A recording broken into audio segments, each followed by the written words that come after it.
We skipped the children's sermon, and I don't want you to be disappointed. But it's Epiphany. One of my favorite words in the church, Epiphany. Just sounds weird saying it. Our opening hymn this morning was about the word manifest. You know, whenever there's a plane crash or a boat sinks, the news people say they're checking the passenger manifest to see who was on the plane. But that's not what the word manifest means. Except for the fact that there is a correlation that if you're on a plane, your presence is manifest. You have been seen, you have been exposed, people know you're there. And that's what Epiphany is about. Because in the next couple of weeks, we are going to hear of Jesus' miracles, and we are going to hear of his healings. And we're also going to be hearing that those events really bothered some people who were threatened. And in a very short time, we will be talking about Lent and Easter. And we will wonder if the snow will be gone by then.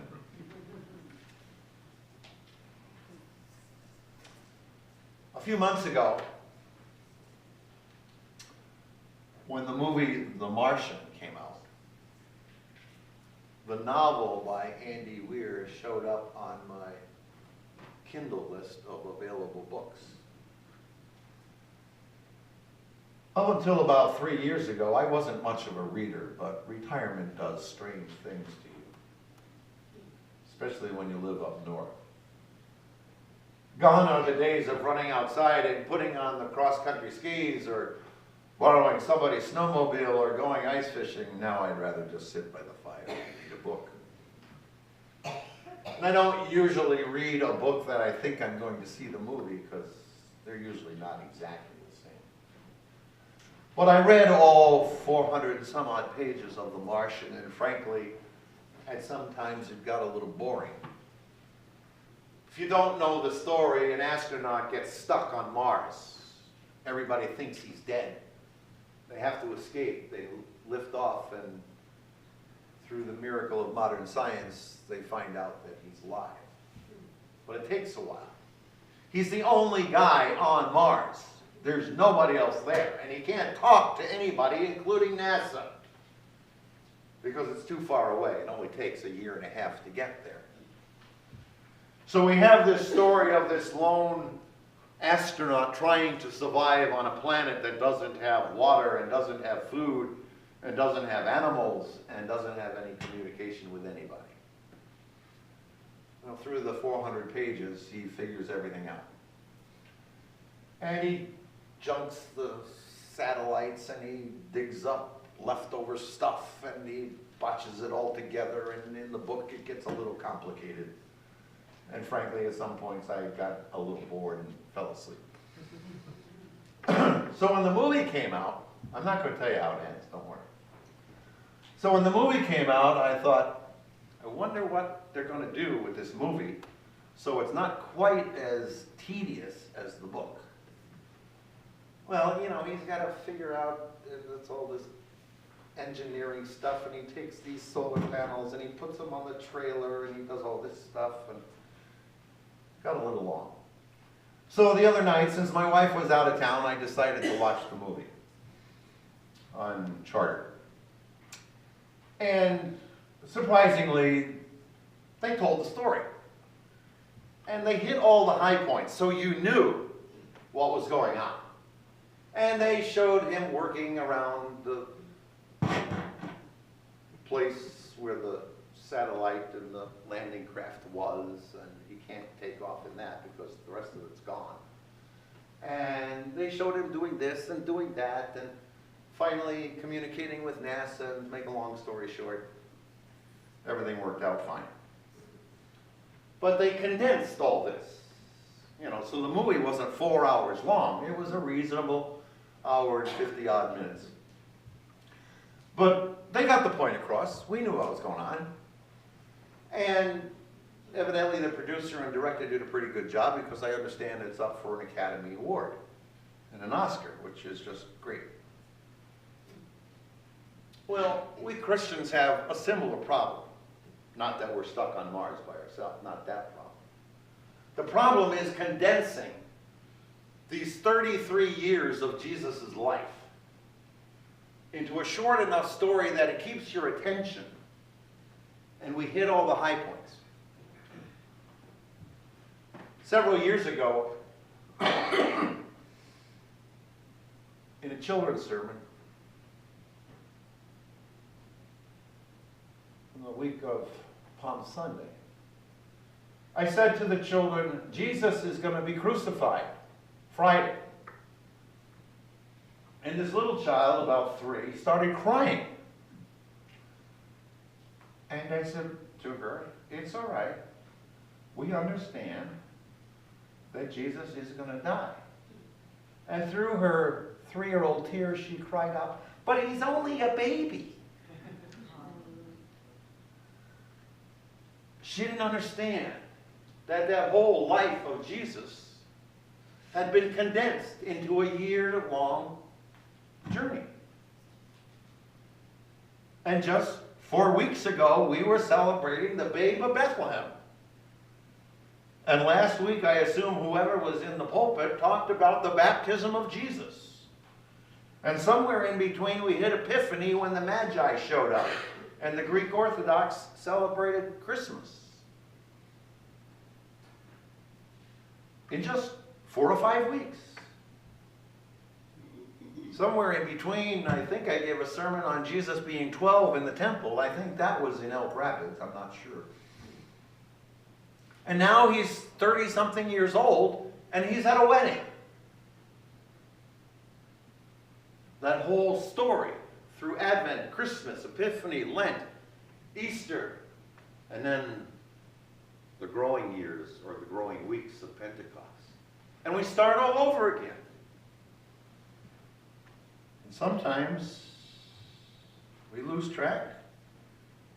And sometimes we say, well, we've heard it all before. It's just another Christmas, or it's just another Easter. It's not like 2 years ago when we had a blizzard. The sun's out on Easter Sunday. Wow. What a thought. It's a wedding feast. Jesus happens to be there. Could have been a family friend. Could have been a relative. Who knows? But Mary's there. Jesus is there. Some of his disciples are there. It's a wondrous time. It's a common event. A little bit of a feast. Bride and groom get married. They go home. They walk through the streets. Everybody comes out and leans out of their houses and their windows and celebrates and rejoices and claps and applauds. They go to their home and people come for the next couple of days. They don't go on a honeymoon.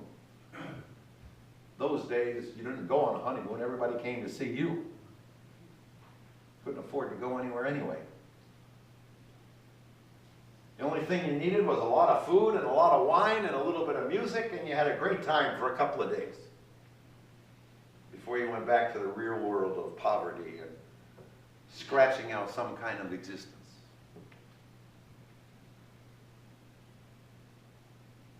And the worst thing happens. They run out of wine. You've all had children. You're old enough. Most of them are married. Some of your grandchildren are married. Been there, done that. I was the gracious host at my daughter's wedding. Everybody wanted to buy me a drink, and by 11 o'clock I was snockered, to be honest. But it was a great time. Didn't run out of wine. Didn't need any miracle. It just had the magic of a credit card.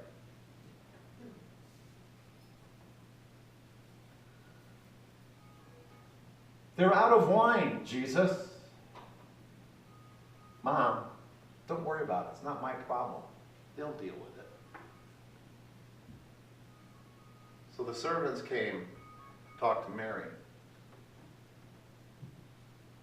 Do whatever he tells you. She knew. She knew if it was serious enough, he had the power to make things right. She knew who this boy was, this young man, this Son of God. If anybody should know anything about Jesus, it certainly would be Mary. Just do what he tells you. So there were 6 large jars of water, empty jars. Go fill them with water. Can you imagine the servants? Excuse me, Mr. Jesus. We're not serving these people water. There's just no wine. Just go fill the jars with water, please. Well, surprise, surprise, it's not water when the chief wine steward tastes it and says, whoa, where did this come from?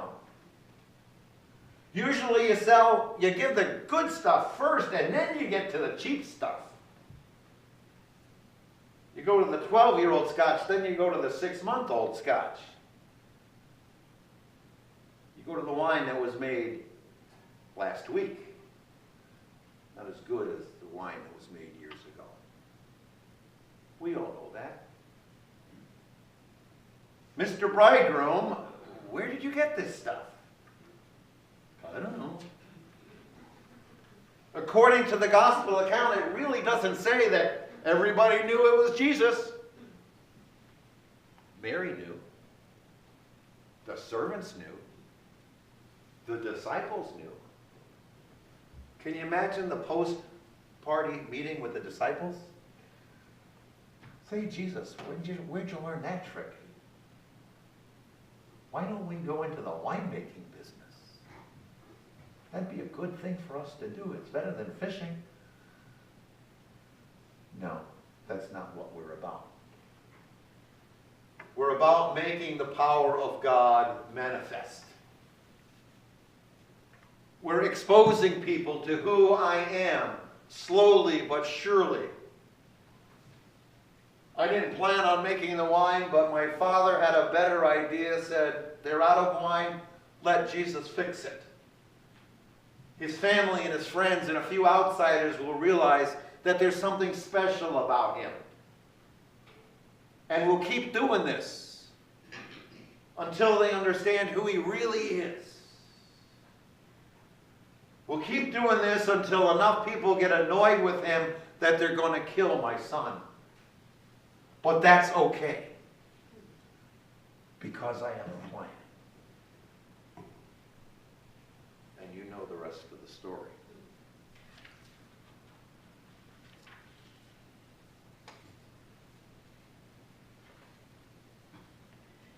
When we look around,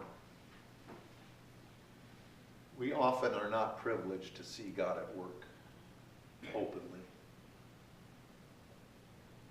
When we witness what we think is a miracle, we are elevated, we are lifted up. We tell others, see, God's there. He's working. Truth is, most people don't realize the extent to which God does miracles in us and for us. We become so scientific and so well educated, we don't buy the 2,000-year-old tradition that God could do a miracle. Well, I've always said, if you think it's a miracle, it's a miracle. If you think it's a coincidence, well, maybe God didn't want you to know that he had something to do with it.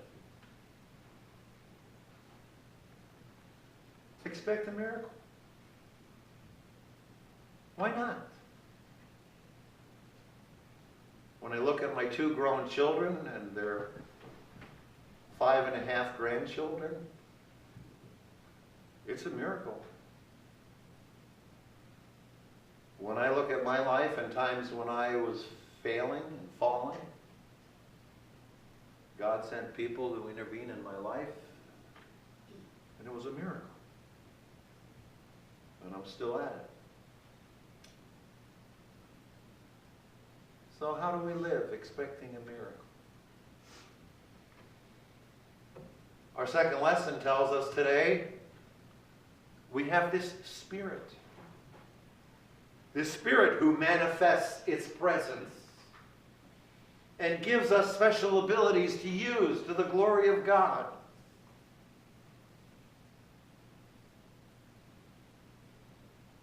He reminds us of God's purpose.